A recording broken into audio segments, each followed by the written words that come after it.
ये एक बहुत इंपॉर्टेंट टॉपिक है जिसके बारे में आप लोग याद रखिएगा। और आप लोगों को बता दो, यहाँ से एग्जाम के अंदर में आप लोग के क्वेश्चन पहले भी पूछे जा चुके हैं। पानी के लेवल से नापो, क्योंकि किसी भी ओशन में चले जाओ आप लोग को पानी का लेवल एक ही देखने को मिलेगा। सारे ओशन एक साथ में जुड़े हुए हैं। सफारी बनाएंगे, जंगल सफारी का नाम आप लोगों ने सुना है। मतलब एक तरीके से ऐसे बनाने की कोशिश की जाती है कि टूरिस्ट डेस्टिनेशन डेवलप किया जाएगा। लोग यहाँ पर चिल्ड्रन पार्क बनाएंगे, बोटोलॉजिकल गार्डन बनाएंगे, एक्वेरियम बनाएंगे, केबल कार बनाएंगे, टनल बनाएंगे, ओपन एयर थिएटर बनाएंगे। यहाँ पर मतलब क्या क्या नहीं बनाएंगे आप लोग ये समझ सकते हो, सब कुछ इसके अंदर में बनाया जाएगा। तो प्रोजेक्ट को इस तरीके से इन्होंने लेकर चलने की बात की गई। तो कहने का मतलब ये था कि ये पूरा का पूरा जो रीजन था, इसको ये एक टूरिस्ट हॉट स्पॉट बनाने के चक्कर में थे। यहाँ पर लार्जेस्ट वर्ल्ड का, ऐसा नहीं कि भाई साहब छोटा मोटा काम कर रहे हैं, वर्ल्ड का लार्जेस्ट सफारी पार्क बना रहे हैं। दूसरा, यहाँ पर फॉरेस्ट रिसोर्सेज के बारे में क्वेश्चन पूछा जा सकता है। ये एक बहुत इंपॉर्टेंट टॉपिक है जिसके बारे में आप लोग याद रखिएगा। और आप लोगों को बता दो, यहाँ से एग्जाम के अंदर में आप लोग के क्वेश्चन पहले भी पूछे जा चुके हैं। कैसे पूछे जा चुके हैं? ऐसे पूछे जा चुके हैं कि मैप लोकेशन आप लोगों से पूछ ली जाती है किसी पर्टिकुलर एरिया के बारे में। तो मैप लोकेशन जब बनती है तो फिर आप लोगों को उसके बारे में पता होना चाहिए कि कैसे इसको डील करके चलना है। तो मैं क्या बताने जा रहा हूं, अब आप लोग उसको ध्यान से सुनिएगा ताकि आप लोग के माइंड में इसको लेकर कोई भी कंफ्यूजन न रहे। ठीक है? क्या है यहाँ पर? अरावली जो हमारे देश के अंदर में हिली एरिया है, उसकी सफारी के बारे में बात की जा रही है। और अरावली सफारी को लेकर पहले भी यहाँ पर इसको लेकर इंसिडेंट हो चुके हैं, कई सारे आर्टिकल पहले भी छापे गए हैं कि भाई साहब अरावली सफारी पार्क जो आप लोग बना रहे हैं, वो ऐसी जगह बना रहे हैं जो कि इस एरिया को नुकसानदेह, बहुत ही नुकसान पहुंचाने वाले हैं। तो ये चीज आप लोगों को यहाँ पर समझनी पड़ेगी। तो इसके लिए पहले आप लोग को अरावली वाला एरिया समझना पड़ेगा, जिससे कि आप लोग समझ सको कि एग्जैक्ट लोकेशन क्या है। तब आप लोग चीजों को अच्छे से कनेक्ट कर पाओगे। ये आप लोग के सामने कुछ मैं आप लोग को यहाँ पर रेंजेस बता रहा हूँ, जिसमें आप लोग को अरावली की रेंज भी आप लोग को देखने को मिलेगी। यहाँ पर अगर आप लोग इसको देख पा रहे हैं, ये पर्टिकुलर अरावली की रेंज है यहाँ पर। ठीक है? तो ये बहुत ही अच्छे लेवल पर यहाँ पर फैली हुई है। ये पर्टिकुलर अरावली रेंज आप लोग को देखने को मिलेगी। तो अरावली के बारे में कुछ बातें मैं आप लोग को बता दूं ताकि आप लोग के माइंड में इसको लेकर कंफ्यूजन न रहे। और इसको लेकर अगर क्वेश्चन पूछे जाए, अगर नहीं क्वेश्चन पूछे जा चुके हैं, वेस्टर्न घाट से क्वेश्चन पूछा जा चुके हैं, ईस्टर्न घाट को लेकर क्वेश्चन पूछे जा चुके हैं। यूपीएससी ने क्वेश्चन पूछा था वेस्टर्न घाट में कितने स्टेट आते हैं जरा बताइए, ईस्टर्न घाट में कितने स्टेट आते हैं जरा बताइए। तो आप लोग को यहाँ पर इसके बारे में पता होना चाहिए। तो अरावली जो रेंज है, ये गुजरात से लेकर, अगर आप लोग इसको ध्यान से देखोगे, गुजरात से लेकर दिल्ली तक फैली हुई ये अरावली रेंज आप लोग को देखने को मिलेगी। मेन अगर आप लोग देखोगे यहाँ पर, तो ये आप लोग को लगभग 720 किलोमीटर का लॉन्ग एरिया देखने को मिलेगा, जो कि आप लोग को यहाँ पर गुजरात से लेकर हरियाणा, राजस्थान, गुजरात और दिल्ली, इन एरिया में फैली हुई है। यानी कि 3 स्टेट और एक यूनियन टेरिटरी में आप लोगों को यहाँ पर देखने को मिलती है। ये जो एक ऐसी पर्टिकुलर आप लोग बोल सकते हो कि एक ऐसा पॉइंट है जिसको ओल्डेस्ट माउंटेन बोलते हैं। ओल्डेस्ट माउंटेन यहाँ पर आप लोग देख सकते हैं। और इसका जो एलिवेशन है, कहीं कहीं तो ये 300 मीटर तक आप लोग को देखने को मिलेगा, और कहीं कहीं 900 मीटर तक आप लोग को देखने को मिलेगा। एलिवेशन मतलब इसकी जो ऊंचाई है, और ऊंचाई कहां से देखी जाती है, ये मैंने आप लोग को पढ़ाया भी था, ध्यान रखिएगा। ये ऊंचाई आप लोग किसी भी चीज की अगर आप लोग नापते हो कि ये कितना ऊंचा है, तो हमेशा सबसे बेस्ट चीज होती है कि पानी के लेवल से नापो। क्योंकि किसी भी ओशन में चले जाओ आप लोग को पानी का लेवल एक ही देखने को मिलेगा। सारे ओशन एक साथ में जुड़े हुए हैं। मतलब कैसे? आप लोग 4 गिलास ले लो, 4 गिलास में पानी रख लो। एक गिलास पूरा भरा हुआ है, एक गिलास जो है थोड़ा सा नीचे है, और एक गिलास बिल्कुल नीचे है। अब चारों के चारों गिलास को आप लोग, इनकी जो पैंती है, तलैटी है, आप लोग इनकी तलैटी को किसी पाइप से जोड़ दो, तो सबका लेवल इक्वल हो जाएगा यहाँ पर। तो वो जो लेवल रहेगा वो सबका इक्वल रहेगा, ऐसा नहीं रहेगा एक में अभी भी ऊपर है और एक में नीचे है, क्योंकि वो यहाँ पर इक्वल हो जाएगा।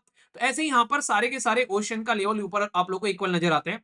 तो इसलिए किसी भी माउंटेन या किसी भी चोटी के बारे में हम लोग बात करते हैं, तो हम लोग उसको सी फ्लोर से, उसको बेसिकली सी का जो एक तरीके से लेवल है, वहां से उसको नापते हुए हम लोग नजर आते हैं कि भाई साहब सी के लेवल से यहाँ पर नाप लो। ठीक है? तो इसलिए यहाँ पर आप लोग समझ सकते हो, जो एलिवेशन नापा जाता है वो यहाँ से नापा जाता है। तो यहाँ पर जो आप लोग को ये 300 से लेकर 900 मीटर तक एलिवेशन आप लोग को यहाँ पर देखने को मिलेगा। इसमें हाईएस्ट पीक कौन सा है, ये आप लोग याद रखना, जो कि आप लोगों से कई बार पूछ भी लिया जाता है कि हाईएस्ट वाला कौन सा है। तो यहाँ पर गुरु शिखर पीक, जो कि माउंट आबू में आप लोगों को देखने को मिलता है, अरावली रेंज का हाईएस्ट पीक है। ये कई बार क्वेश्चन भी आप लोगों से यहाँ पर पूछे जा चुका है कि हाईएस्ट पीक कौन से है, वो मैच करने के लिए आप लोगों से आ जाते हैं यहाँ पर। ठीक है? तो ये पॉइंट आप लोग यहाँ पर ध्यान रखना। तो इसके अंदर में ये पॉइंट मैंने आप लोगों को यहाँ पर बता दिए। इसके अंदर में कई सारी रिवर है, जैसे बानस, लूनी, इसी के साथ में सखी, इसी के साथ में साबरमती।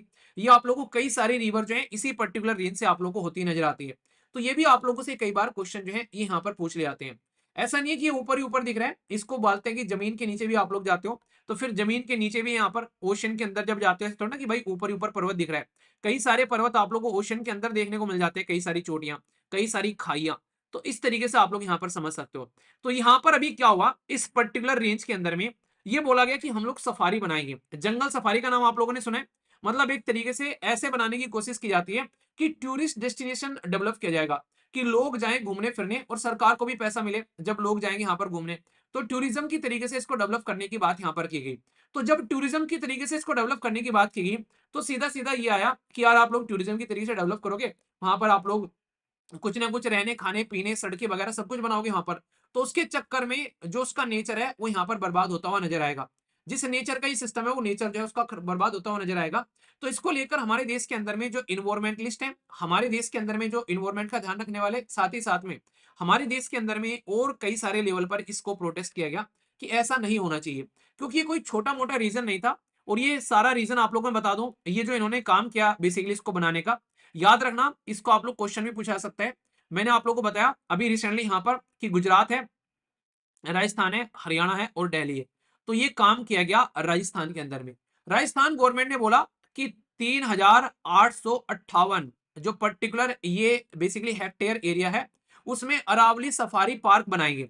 अरावली सफारी पार्क यानी कि एक ऐसा एरिया बनाएंगे जो कि वर्ल्ड का लार्जेस्ट एक ऐसा सिस्टम होगा, जो कि यहाँ पर एक तरीके से लोगों के लिए एंटरटेनमेंट का तरीका बनेगा। तो अपोजिशन और इन्वायरमेंटलिस्ट या फिर रिटायर्ड फॉरेस्ट ऑफिसर थे, उन्होंने सबने प्रोटेस्ट करना स्टार्ट कर दिया कि आप लोग जो अरावली है उसका जो एक नेचर है उसको बर्बाद कर दोगे, क्योंकि टूरिज्म के चक्कर में जो कंजर्वेशन होना चाहिए वो आप लोग इकोलॉजिकली सेंसिटिव एरिया आप लोग उसको बर्बाद करके बैठ जाओगे। तो इसके चलते यहाँ पर बहुत सारी दिक्कत हुई। तो फिर लगा कि यार इसको डील कैसे करना है, क्योंकि इसके अंदर में बोला गया कि लगभग 11 गांव आएंगे जहां पर इन्होंने डेवलप करने की बात की हरियाणा के अंदर में। तो लगभग 11 गांव इसके अंदर में आएंगे पूरे के पूरे, ठीक है। इसके अंदर में जो अलग 11 गांव आएंगे गुरुग्राम वाले, और इसी के साथ में 7 गांव आएंगे यहाँ पर नूह वाले। तो टोटल मिलाकर इसके अंदर में 18 के करीब विलेज आने की बात की गई यहाँ पर। ये जो पर्टिकुलर एरिया में आप लोग जाओगे, तो यहाँ पर जो एनिमल्स होंगे उनको क्लोज कर एक एरिया में रखा जाएगा कि भाई साहब ये पर्टिकुलर एरिया उस एरिया में क्लोज कर यहाँ पर रख लेते हैं। तो यहाँ पर जब क्लोज कर रखेंगे आप लोग उसको, क्योंकि यहाँ पर उससे बाहर एनिमल जा नहीं पाएंगे, तो उनकी मूवमेंट पर रोक लग जाएगी। आप लोग फिर क्या करोगे भाई, वहां पर गेस्ट हाउस बनाओगे, आप लोग वहां पर होटल बनाओगे, आप लोग वहां पर रेस्टोरेंट बनाओगे, आप लोग वहां पर एनिमल हॉस्पिटल्स बनाओगे, तो बहुत सारी चीजें डेवलप करोगे। तो ये आज का मुद्दा नहीं है, 2022 में हरियाणा सरकार के द्वारा यहाँ पर ये बातें की गई थी और अच्छा खासा खर्चा करने की बात की गई थी इस पर्टिकुलर एरिया को लेकर। और उन्होंने तो और भी बड़े एरिया की बात की थी यहाँ पर। तो इसके चलते काफी ज्यादा उस टाइम पर भी कंट्रोवर्सी में आया था यहाँ पर। इसके अंदर इन्होंने बोला कि हम लोग यहाँ पर चिल्ड्रन पार्क बनाएंगे, बोटनोलॉजिकल गार्डन बनाएंगे, एक्वेरियम बनाएंगे, केबल कार बनाएंगे, टनल बनाएंगे, ओपन एयर थिएटर बनाएंगे यहाँ पर। मतलब क्या क्या नहीं बनाएंगे आप लोग ये समझ सकते हो, सब कुछ इसके अंदर में बनाया जाएगा। तो प्रोजेक्ट को इस तरीके से इन्होंने लेकर चलने की बात की गई। तो कहने का मतलब ये था कि ये पूरा का पूरा जो रीजन था इसको ये एक टूरिस्ट हॉट स्पॉट बनाने के चक्कर में थे यहाँ पर। तो भाई साहब जो लोग वहां पर रह रहे थे, जो लोग वहां पर जॉब कर गए थे, बहुत सारे लोग ऐसे हैं जिसमें से 37 रिटायर्ड इंडियन फॉरेस्ट ऑफिसर हैं। उन्होंने डायरेक्ट प्राइम मिनिस्टर को लेटर लिखा कि यार ये बिल्कुल गलत चीज है, आप लोग एक ऐसे इन्वायरमेंट को बर्बाद कर रहे हैं जिसके बारे में आप लोग समझ ही नहीं रहे हैं, क्योंकि हम लोगों ने वहां पर जॉब की है। अगर वहां पर इतना वैक्यूलर मूवमेंट होगा, इतने लार्ज स्केल पर कंस्ट्रक्शन होगा, तो आप लोग डैमेज कर दोगे उसका जो नेचर है, जो वहां पर है कुछ चीजें नेचुरली अच्छी लगती हैं, ठीक है। और फॉरेस्ट जो है, अच्छा हमारे देश के अंदर में जो फॉरेस्ट वाला एरिया है वो कहां पर आता है, आप लोग ये बताइए कौन सी लिस्ट के अंदर में आता है, अब बताइए जरा, देखता हूं कौन बताता है।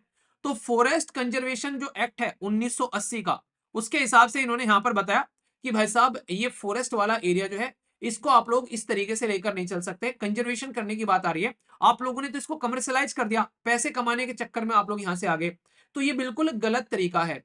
तो हरियाणा फॉरेस्ट कवर जो है उसके बारे में आप लोग याद रखना, वो ओनली लोवेस्ट है देश के अंदर में। ऑलरेडी जब फॉरेस्ट रिपोर्ट आती है 3.6% आप लोग के पास में फॉरेस्ट है, और जो रह है फॉरेस्ट आप लोग उसको भी बर्बाद कर रहे हैं यहाँ पर। तो ये सही तरीका नहीं है यहाँ पर। तो यहाँ पर ये जो पर्टिकुलर इन्होंने भाई साहब जब हरियाणा काम कर रहा था, तो इन्होंने प्राइम मिनिस्टर को क्यों लेटर लिखा यहाँ पर, क्योंकि हरियाणा था तो हरियाणा को लिखते ना लेटर, उसके पीछे बहुत बड़ा रीजन है। क्योंकि हमारे संविधान के अंदर में क्या हो गया, हमारे संविधान के अंदर में 7वां शेड्यूल है, उसमें 3 लिस्ट आप लोगों को देखने को मिलती है। तो यहाँ पर एक तो है यूनियन लिस्ट, एक है स्टेट लिस्ट और एक है कॉन्करेंट लिस्ट। कॉन्करेंट मतलब समवर्ती सूची, यहाँ पर दोनों मिलकर काम कर सकते हैं। फॉरेस्ट का टॉपिक जो है वो कॉन्करेंट लिस्ट में आता है, और कॉन्करेंट लिस्ट में आता है तो इसका मतलब दोनों मिलकर काम कर सकते हैं, ठीक है। तो ये आप लोग समझ सकते हैं। सुस्मिता ये क्या चल रहा है, क्रस्ट सीमा सियाल जियोग्राफी का रिवीजन चल रहा है यहाँ पर। मैं पढ़ा मैं पढ़ा रहा हूँ आप लोग को यहाँ पर दूसरा टॉपिक, आप कहीं और जा रहे हो हैं। अभी यहाँ पर आ जाओ। तो यहाँ पर अभी आप लोगों को जो पूछ रहा हूँ क्वेश्चन के आंसर दो ना यार, आप लोग पता नहीं कहाँ-कहाँ से क्या-क्या आप लोग करने लग जाते हो डिस्कस। टॉपिक जो चल रहा है उससे फिर कैसे आप लोग याद रखोगे इन चीज़ों को, हैं? तो यहाँ पर सीधा-सीधा ये बोला गया कि सेंट्रल गवर्नमेंट के पास में इसलिए जाकर मुहर लगाई गई कि भाई जो ये इतने बड़े एरिया में आप लोग ये अरावली वाले एरिया में इतना बड़ा काम करने जा रहे हो, ये गलत तरीका है, ऐसे आप लोग यहाँ पर नहीं कर सकते। तो इस तरीके से यहाँ पर आप लोगों को यहाँ पर समझना पड़ेगा। तो मुद्दा क्या है यहाँ पर? ये भी बोला गया यहाँ पर आज की डेट में अगर आप लोग देखोगे, इसको लेकर अप्रोक्सीमेटली 80,000 हेक्टेयर अरावली जो एरिया है यहाँ पर बेसिकली, इसमें आप लोग को ये समझना पड़ेगा कि कई सारे रीजन में सुप्रीम कोर्ट और नेशनल जो यहाँ पर नेशनल ग्रीन ट्रिब्यूनल जो है वो भी यहाँ पर अपने मुद्दे यहाँ पर रख चुके हैं इनके सामने। साथ ही साथ में लीगल प्रोटेक्शन की बात की जाती है। Punjab and the preservation act है 1900 का, फॉरेस्ट कंजर्वेशन एक्ट है 1980 का, इसी के साथ में सुप्रीम कोर्ट का जजमेंट है 1996 का, इसी के साथ में नेशनल ग्रीन ट्रिब्यूनल ने भी नेशनल नेचुरल कंजर्वेशन जोन बनाया था, वो भी है यहाँ पर। तो सारी की सारी चीजें आप लोग ताव पे रख दिया आप लोगों ने यहाँ पर, ये पर्टिकुलर इसको टूरिस्ट डेवलप बनाने के लिए यहाँ पर। तो ये गलत तरीका है, आप लोग ऐसा नहीं कर सकते। तो कहीं न कहीं फिर आप लोग बोलोगे यार ये गलत हो गई, ये ऐसी चीज़ें हो गई। तो ये चीज़ें आप लोगों को समझनी पड़ेगी।